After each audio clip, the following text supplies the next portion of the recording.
Assalamualaikum warahmatullahi wabarakatuh.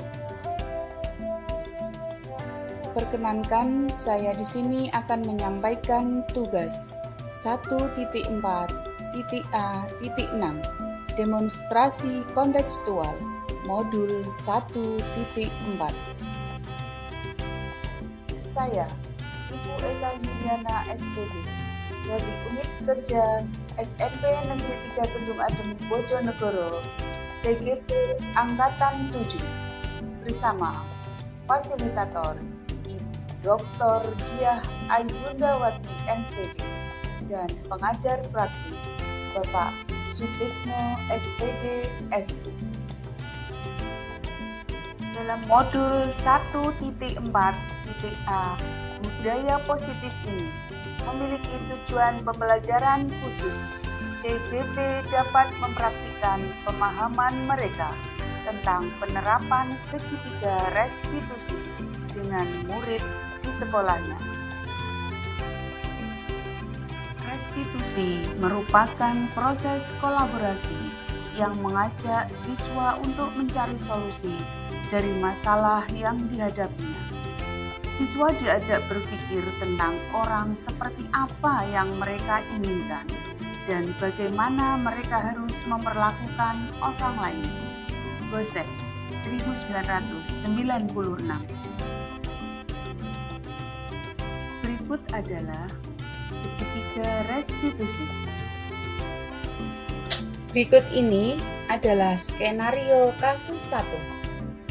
Pada hari Rabu 14 Desember 2022, saat memasuki jam pelajaran ketiga mulai berlangsung, Ibu Eka, guru seni budaya, hendak berkeliling ke kelas-kelas karena hari itu sebagai guru piket. Pada saat yang sama, terlihat Mike dan 2 orang temannya berjalan di luar kelas juga. Bu Eka menyapa mereka. "Dari mana kalian?"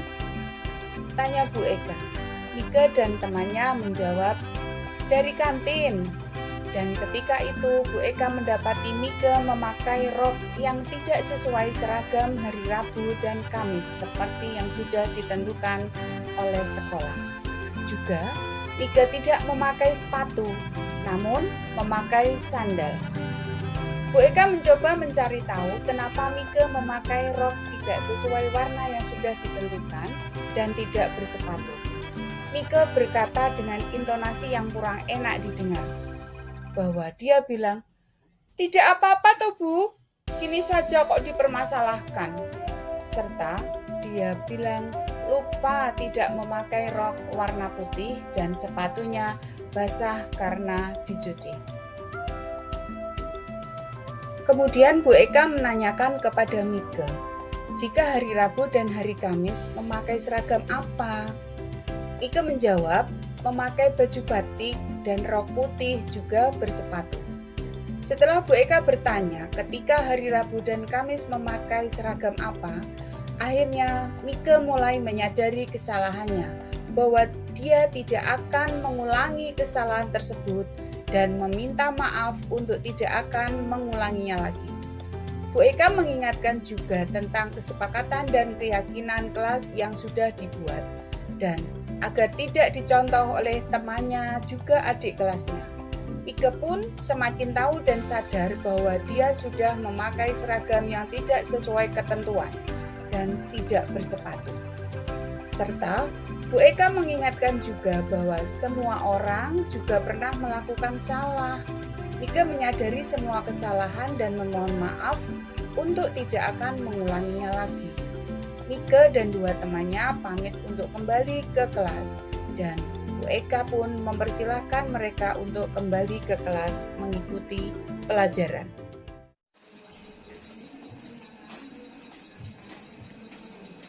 Dari mana kalian? Dari kantin. Dari kantin. Bukannya sekarang waktunya masuk, ada jam pelajaran tuh, ada Bapak Ibu di dalam.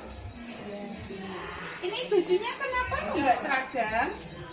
Juga bapak toh Bu, gini aja dipermasalahkan. Oh, enggak pakai sepatu juga toh. Ya Bu. Ya. Kira-kira tahu nggak kenapa Mika dipanggil Bu Eka? Ya saya tahu salah saya memakai rok biru dan tidak bersepatu sepatu pada hari Rabu dan Kamis. Iya, memang semua orang itu pasti pernah melakukan kesalahan. Namun kalau tahu hal yang salah itu jangan diulangi Lagi. Gimana? Ingat? Saya tidak mengulanginya lagi. Minta maaf, Bu. Iya. Nah, ingat kesepakatan dan keyakinan kelas kita bahwa kalau pada hari Rabu dan Kamis itu wajib memakai rok putih dan bersepatu. iya, betul. Nah, sekarang sudah mengerti, sudah paham. Kalau kita sudah mengerti, sudah paham, berarti kita harus melaksanakan kesepakatan dan keyakinan kelas yang sudah kita buat itu, ya. Setelah menyaksikan video tadi, selanjutnya kita melakukan tahapan segitiga restitusi pada skenario kasus 1. Menstabilkan identitas. Bu Eka mengatasi pelanggaran ini dengan menyatakan, menurut Mike, benar atau salah Mike menggunakan rok tidak berwarna putih, juga tidak bersepatu. Kemudian validasi tindakan. Setelah sukses menstabilkan identitas, Bu Eka melakukan validasi tindakan yang salah, yaitu Mike punya alasan mengapa melakukan tindakan tersebut, yaitu memakai rok yang bukan seragam hari Rabu dan Kamis dan tidak bersepatu. Atau Mike bisa cerita kenapa bisa demikian. Tahapan yang terakhir adalah menanyakan keyakinan. Berikutnya, Bu Eka mengajak Mike untuk mengingat kembali keyakinan kelas, yaitu kamu ingat kesepakatan dan keyakinan kelas kita. Mike mengakui salah dan meminta maaf untuk tidak mengulanginya lagi kesalahan tersebut. Berikut saya sampaikan skenario kasus 2. Saat hendak berkeliling di kelas-kelas karena piket, hari itu Bu Eka melihat Mike yang berjalan di lapangan sambil melempar sampah kertas ke arah taman kelas. Bu Eka menegur Mike dan berkata, "Loh, masa begitu buang sampah di sembarang tempat?" Lalu Mike menimpali dan berkata, "Kan tidak apa-apa, kan ada pengawas kebersihan dan tukang pengambil sampah, Bu." Karena merasa ada tukang kebersihan, maka Mike berpendapat boleh membuang sampah di segala tempat. Dan Bu Eka mengingatkan bahwa meskipun ada Pak Kebun atau petugas kebersihan, kita tidak boleh membuang sampah di sembarang tempat. Apalagi kalau perbuatan Mike dicontoh teman lain atau adik kelas. Dan sekolah kita kan juga sudah sekolah adiwiyata. Dan Bu Eka mengingatkan kesepakatan dan keyakinan kelas sehingga Mike semakin sadar dan tahu akan kesalahannya. Mike pun meminta maaf untuk tidak mengulanginya lagi.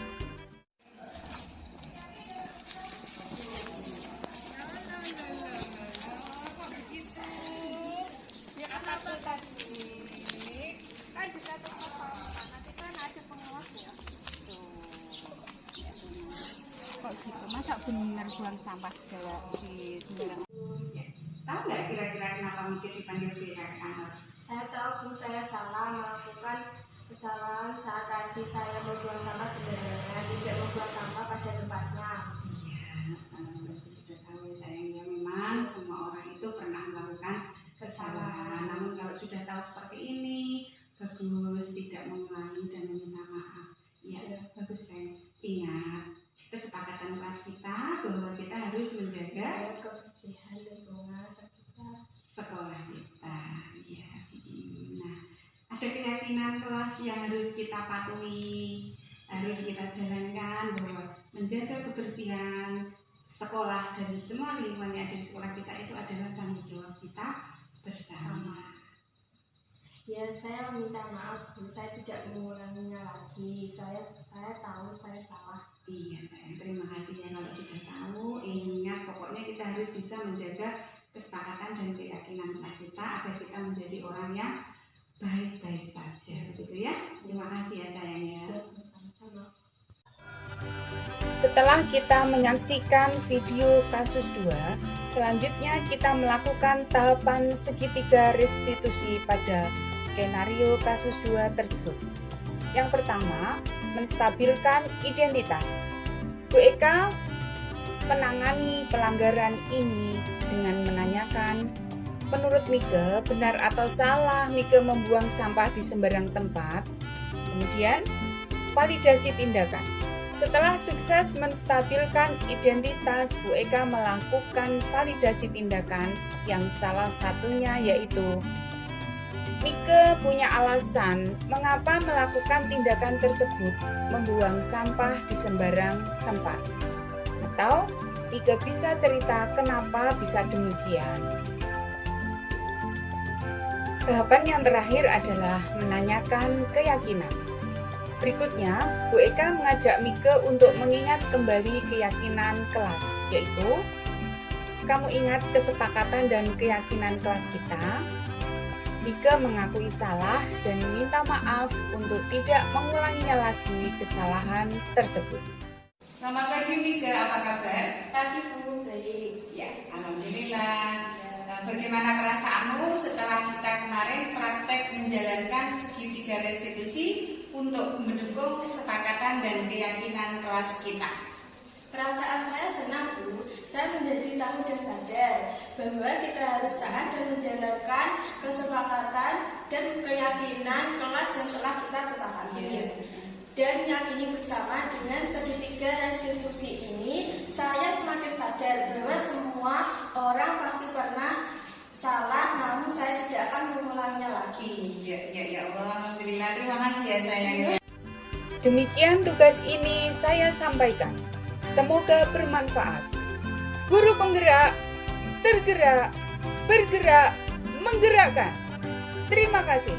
Wassalamualaikum warahmatullahi wabarakatuh.